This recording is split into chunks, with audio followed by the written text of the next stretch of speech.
તો હાલો દોસ્તો, નમસ્કાર. બાપોદરા વ્લોગમાં સર્વે શ્વેતાજનોનું હાર્દિક સ્વાગત છે. જય હિન્દ, જય ભારત, જય લીલબાઈમાં. આજે ગણેશ મહોત્સવનો ચોથો દિવસ છે અને કડિયા પ્લોટના વડલાવાળા ગણપતિ બાપાજી કહેવાય છે ત્યાં તમને લઈને આવ્યો છું અને દર્શન કરાવું છું.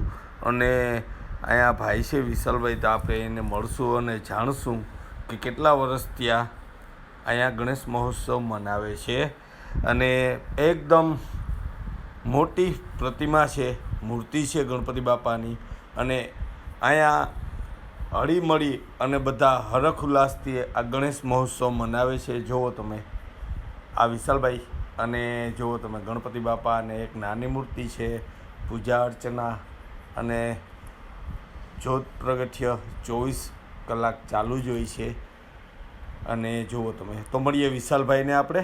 હાલો દોસ્તો, તો આજે આપણે કડિયા પ્લોટમાં આવ્યા છે અને વડલાવાળા ગણપતિ બાપા, બરાબર, ગણેશ રાજા કે છે ત્યાં, અને વિશાલભાઈને પૂછી જોઈએ, આપણે મળીએ કે કેટલા વર્ષ થયા આપણે ગણેશ મહોત્સવ મનાવે છે અને કેટલા વર્ષથી આ બધી સેવા કરે છે.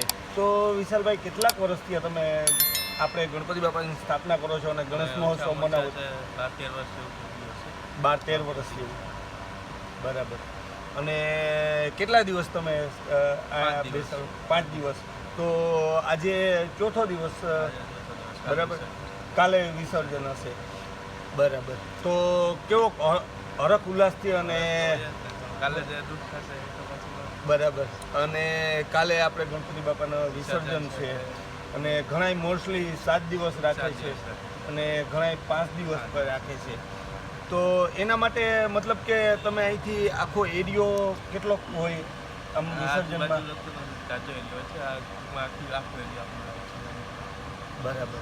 અને ઘણા માણસો થઈને વિસર્જન કરવા, બરાબર. તો અસ્માવતી ઘાટ છે અથવા બાપુનો બંગલો છે, ત્યાં બેમાંથી એક ડિસિઝન જ્યાં લઈ છે બોર્ડ, બરાબર.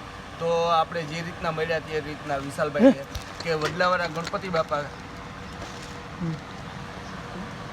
આંગળીયા, જે રીતના આપણે વિશાલભાઈને મળ્યા અને વિશાલભાઈએ વાત કરી છે 12-13 વર્ષથી અહીંયા ગણેશ મહોત્સવ મનાવે છે વડલાવાળા ગણપતિ બાપાને ત્યાં. અને વિશાલભાઈએ કીધું એમ આખો એરિયો હળીમળી અને વિસર્જનમાં પણ જાય છે. અને સાંજના અહીંયા છોકરાઓનું બધું છોકરા રમતા હશે ને, બરાબર. અને હરખ ઉલ્લાસથી હરેક 5 દિવસ સુધી સાંજના અહીંયા હરખ ઉલ્લાસથી રમતા મળી અને રમતા પણ હોય છે. અને લેડીઝ લોકો છે તે ગરબા રમતા હોય, છોકરા છે તે કોઈ ડિસ્કો દાંડિયા અથવા કોઈ ડાન્સ વગેરે કંઈ પણ. તો જે રીતના મળ્યા એ રીતના 14-15 વર્ષ ત્યાં મનાવે છે મળ્યા. અને આગળના દ્રશ્ય તમને બતાવું છું.